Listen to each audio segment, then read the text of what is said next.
আসসালামু আলাইকুম। আশা করি সবাই ভালো আছেন। মহান আল্লাহ তাআলার রহমতে চলছে পবিত্র মাহে রমজান মাস। এই রমজান মাসে ইফতার তৈরি করা একটি গুরুত্বপূর্ণ বিষয়। যারা নতুন রাঁধুনি আছে তারা বেসন গোলাতে পারে না, তাদের জন্য নিয়ে এসেছি এই ভিডিওটি। খুব আহামরি কঠিন কিছু না, সহজ পদ্ধতিতে ঘরোয়াভাবে তৈরি করা যায় বেসন। এখানে আমি 1 কাপ পরিমাণ নিয়েছি বেসন, দেখতেই পাচ্ছেন। মেজারমেন্ট কাপের 1 কাপ 240 ml। আমি আজকে 1 কাপ পরিমাণে বেসন গোলাবো। আমি এখানে নিয়েছি 1 কাপ পরিমাণে বেসন। 1 কাপ পরিমাণ বেসন গোলাতে কি কি জিনিস লাগে সেটা একটু দেখে নিন আপনারা। খুব কঠিন কিছু না। এখানে আমি চায়ের কাপে নিয়ে নিয়েছি চামচের আগায় একদম অল্প একটু হলুদ। দেখতেই পাচ্ছেন যে আমি কতটুকু পরিমাণে নিয়েছি। আমি একটু ঝাল ঝাল পছন্দ করি, তাই মরিচের গুঁড়া, এটা হলো লাল মরিচের গুঁড়া, দিয়ে দিচ্ছি আধা চা চামচের মতো। দিয়ে দিচ্ছি স্বাদ মতো লবণ। এটা আসলে বলে বোঝানোর মতো না যে স্বাদ মতো লবণ রোজা রেখে কিভাবে বোঝা যায়, এটা আন্দাজ করে দিতে হবে। যেমন আমি এখানে দিয়েছি অর্ধেকের মতো আর কি, পুরো চামচ ভরে দেইনি। চামচের আগাটা দেখতেই পাচ্ছেন যে আমি কতটুকু পরিমাণ দিয়েছি। আপনারা ঠিক এরকম পরিমাণে দিতে পারেন, বেশি কম হতে পারে।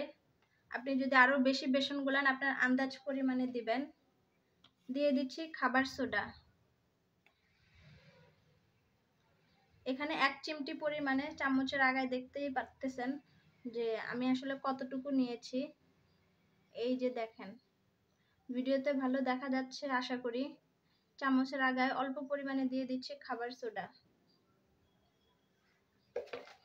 এরপর আমি আস্তে আস্তে করে অল্প পরিমাণে পানি দিব এবং মিক্স করব।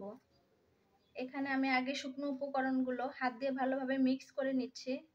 তারপর আমি অল্প অল্প পানি অ্যাড করব এবং এটাকে গোলাবো। একবারে আপনারা সম্পূর্ণ পানিটুকু ঢেলে দিবেন না, তাহলে এটা খুবই পাতলা হয়ে যাবে। বেসন গোলানোর জন্য তখন ডোটা পারফেক্ট হবে না। তাই অল্প অল্প করে পানি অ্যাড করবেন এবং মাখাবেন, তাহলে আপনার ডোটা অনেক সুন্দর হবে। আমি এখানে 1 কাপ পরিমাণে বেসন নিয়েছি।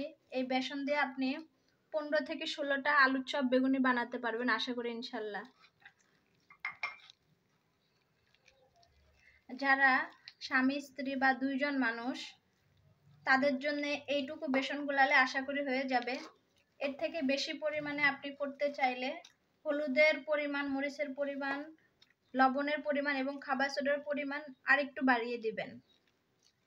এটা আসলে যারা করে আন্দাজের উপর করে ফেলতে পারে। আমরা যারা গৃহিণীরা আছি তারা আসলে রান্না বাড়া করে আন্দাজের উপরেই, পরিমাপের উপরেও অনেকটা নির্ভর করে। কিন্তু বাংলাদেশের আমার মনে হয় যে 80 থেকে 90% মহিলারা আন্দাজের উপরে তাদের রান্নাটা করে। আর তাদের রান্না যে খুব খারাপ হয় এটা কেউই বলতে পারবে না। আমার এই বেসন গোলানোটা খুবই ভালো লাগে আমার পরিবারের সদস্যদের, এবং আমাকে খুব ইন্সপায়ার করছে ভিডিওটা করার জন্যে। আর যারা নতুন গৃহিণী বেসন গোলাতে পারে না, এটা শুনে আমি খুবই অবাক হলাম যে কেউ বেসন গোলাতে পারে না, এরকম কি হয় নাকি।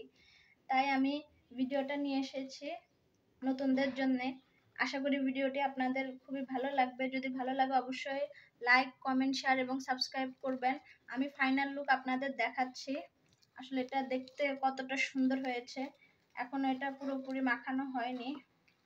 এটাকে ভালো মতো আপনি এই যে আঙ্গুল দিয়ে, হাত দিয়ে এরকম কচলিয়ে কচলিয়ে ডোটা করবেন, তাহলে ভিতরে যে দানাদার অংশটা থাকে সেটা আসলে চলে যাবে এবং আপনার যে ডোটা আছে এটা একদম নরম, মোলায়েম, তুলতুলে হয়ে যাবে।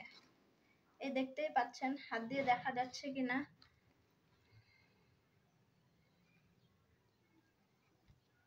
ডোটা আপনারা দেখতেই পাচ্ছেন যে আসলে এটা দেখতে কতটা সুন্দর লাগতেছে। এবং এটা দেখেন একদম পাতলাও না, আবার একদম শক্তও না ডোটা। যে আপনি হাতে নিলে এই যে এটা ঠিক এইভাবে পড়বে, তাহলে বুঝতে পারবেন যে আপনার ডোটা পারফেক্ট হয়েছে। আশা করি ভিডিওটি আপনাদের ভালো লেগেছে। সবাই বেশি বেশি করে ভিডিওটি সাবস্ক্রাইব করবেন এবং যারা নতুন আছে তাদেরকে দেখার সুযোগ করে দিবেন। আশা করি ভিডিওটি আপনাদের ভালো লেগেছে। তৈরি হয়ে গেছে আমার ঘরোয়া পদ্ধতিতে তৈরি বেসন। আশা করি আপনাদের ভালো লাগবে ভিডিওটি।